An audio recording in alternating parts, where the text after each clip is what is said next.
So this acupressure point is called spleen 13, and you're gonna find it on the pelvis, right on the pubic bone.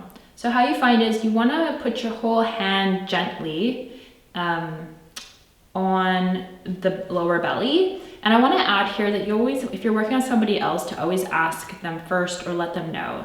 And say, hey, is it okay? I'm gonna go to a pressure point in your pelvic area, because some people are very defensive or have trauma in this area, or it's just, you know, polite to ask first. And once you get the okay, you can go ahead.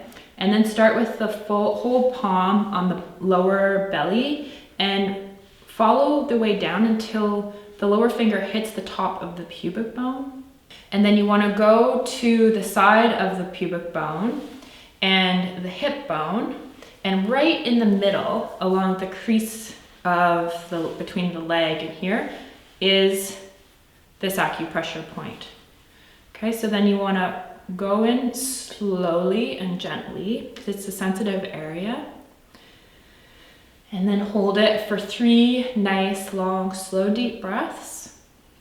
And when you're ready, release it gently.